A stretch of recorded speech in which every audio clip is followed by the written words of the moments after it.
juga tentang apakah itu benar, bermanfaat, sopan, dan aman bagi orang lain. Nah, kenapa konflik di media sosial itu sering terjadi? Kenapa banyak konflik di media sosial itu dikarenakan suatu unggahan? Ada yang bisa jawab? Tergantung cara pandang orang, Bu. Ya, jadi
Kemudian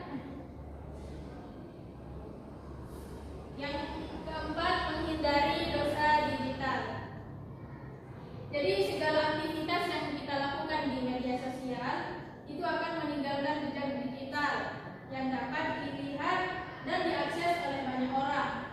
Dan unggahan yang berisi kebaikan dapat menjadi amal jariah yang mendapatkan pahala bagi diri kita sendiri. Yang terakhir, menciptakan lingkungan digital yang positif. Jadi media sosial itu memiliki potensi besar untuk menjadi sarana penyebaran nilai-nilai kebaikan.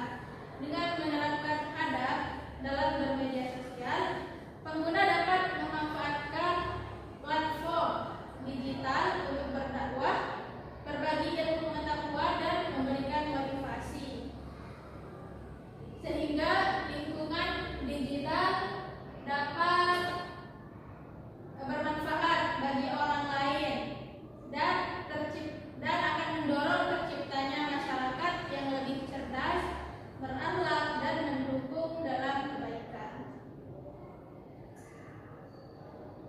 Misalkan nih, sekarang ibu mau tanya, ada orang yang mengambil foto kalian secara diam-diam lalu menyebarkan foto tersebut, gimana perasaan kalian?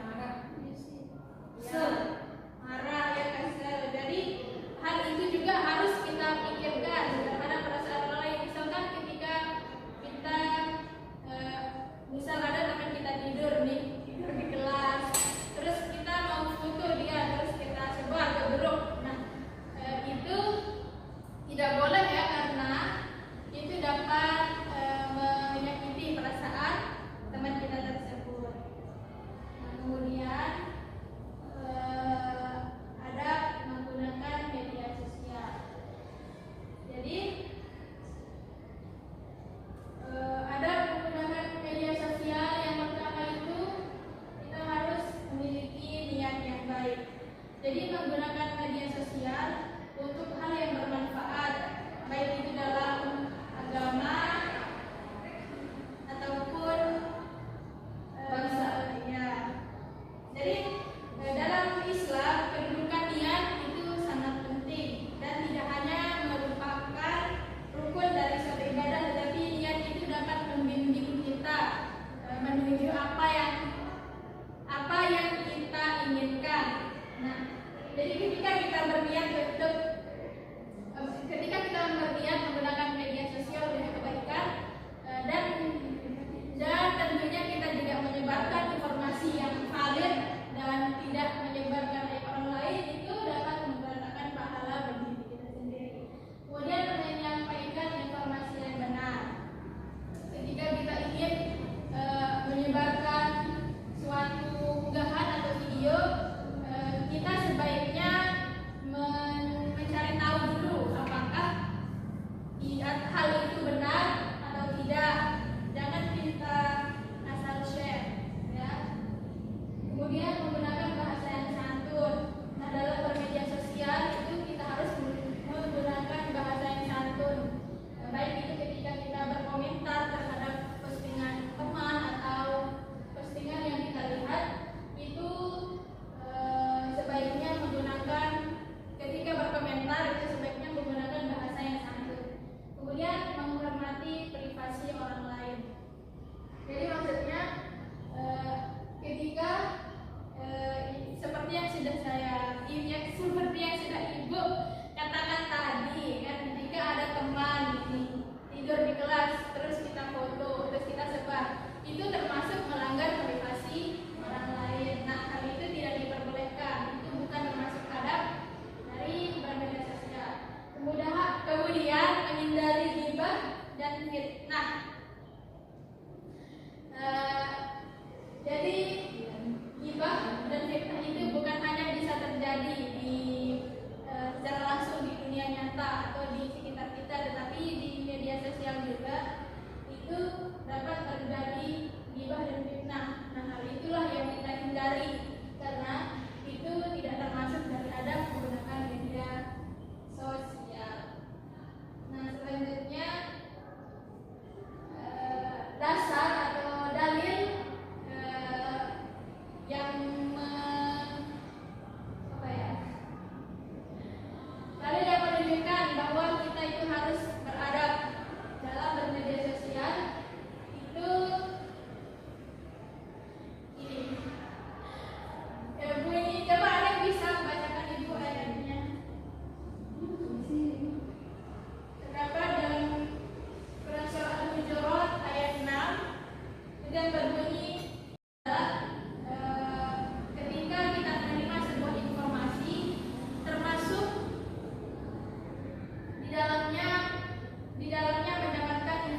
penyimpanan informasi